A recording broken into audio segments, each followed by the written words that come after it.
అండి ఈ మోహన్ బాబు నిన్న టీవీ రిపోర్టర్ని కొట్టారు కదా, దాని మీద స్పందన ఏంటన్నా? అంటే మామూలుగా వాళ్ళ పర్సనల్ విషయాల్లో వెళ్ళారు కాబట్టి అది ఎంతకైనా కరెక్ట్ కాదు మీడియా మీద దౌర్జన్యం చేయడం. ఎందుకంటే మోహన్ బాబు గారు కమర్షియల్స్ గురించి అందరికీ తెలుసు. ఆయన ప్రతి ఒక్కరికి అంటే ఏదైనా కష్టం వస్తే ఆదుకునే వ్యక్తి. ఏదో సనిక ఆవేశంలో చేశారని అనిపిస్తుంది నాకు. వాళ్ళ ఫ్యామిలీ విషయం బయటికి వచ్చిన కోపంలో చేశారేమో అనిపిస్తుంది. అది కాకుండా మాలలో ఎవరో ఉన్నారని తరమడం కొంచెం ఎక్కడో జస్ట్ సనికావేశంలో చేశారు మోహన్ బాబు గారు. కొంచెం ప్రెస్ మీట్ పెట్టి సారీ చెప్తే బాగుంటుందని అనుకుంటాను అంతే. ఇప్పుడు మనోజ్కి మోహన్ బాబు గారికి ఇద్దరు కేసు పెట్టుకున్నారు కదా. అవునండి. దాంట్లో ఎవరు కరెక్ట్ అంటారు మీరు?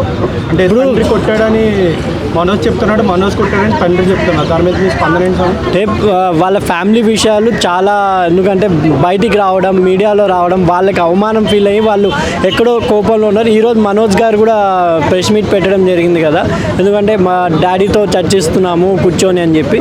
సో వాళ్ళ ఫ్యామిలీ విషయాలు బయటికి రాకుండా లోపల కూర్చొని చర్చించుకుంటే బాగుంటుందని నా అభిప్రాయం అండి. ఎందుకంటే మోహన్ బాబు గారు ఇప్పుడు విష్ణు గారు కూడా మా అధ్యక్ష పదవిలో ఉన్నారు. ఎందుకంటే సినిమా ఇండస్ట్రీలో ఎవరికి ఏం ప్రాబ్లం వచ్చినా ఆదుకునే ఒక వ్యక్తి ప్లేస్లో ఉన్నారు ఆయన. అలాంటి ఆయన వాళ్ళ సొంత తమ్ముడికి ప్రాబ్లం వచ్చింది కాబట్టి అండ్ ఫ్యామిలీలో గొడవలు ఉన్నాయి కాబట్టి ఈజీగానే కొంచెం కష్టమైన త్వరలోనే సాల్వ్ అవుతానని అనుకుంటున్నాను.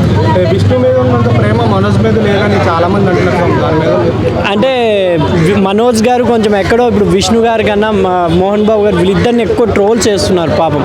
కానీ మనోజ్ గారు ముందు నుంచి వాళ్ళ ఫ్యామిలీలో జెన్యున్ పర్సన్గా మనోజ్ గుడ్ అని టాక్ తెచ్చుకున్నారు కాబట్టి కొంచెం మనోజ్కి ఎక్కువ ఫ్యాన్స్ ఉన్నారు మంచి ఫ్యామిలీలో అందరికన్నా అని నా అభిప్రాయం. నిన్న ఆడియో కాల్లో మోహన్ బాబు ఏమన్నాడంటే ఎక్కువ తాగుతారు. అవును, అది తప్ప అన్నాడు.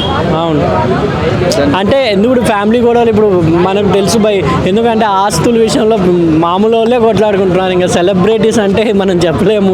వాళ్ళది ప్రతిదీ మీడియా కన్నా ఉంటుంది కాబట్టి కొంచెం హైలైట్ అయింది వాళ్ళది. త్వరలో వాళ్ళు సాల్వ్ చేసుకుంటారని అనుకుంటున్నాను. భార్య వల్ల ఇంత గొడవలు వస్తున్నాయని అంటే వాళ్ళు కూడా ఒక మంచి ఫ్యామిలీ. భూమా నాగిరెడ్డి అని కర్నూలు నంద్యాల ఎమ్మెల్యే వాళ్ళు, ఇప్పుడు అఖిలారెడ్డి ఉన్నారు తెలుగుదేశంలో. కానీ వాళ్ళ ఫ్యామిలీ ప్రాబ్లమ్స్ కూడా వాళ్ళు కంపల్సరీ తీసుకుంటారని అభిప్రాయం. ఒక పెదరాయుడు అనే గుర్తింపు ఉంది మోహన్ బాబు గారికి. వాళ్ళ ఫ్యామిలీలో ఆయన కూడా ఎక్కడో సర్దుమటుగా అవుతుంది అనుకుంటున్నాను నేను. మళ్ళీ యూనివర్సిటీలో ఎక్కువ ఫీజులు వసూలు చేస్తున్నారని మనోజ్ అన్నాడు.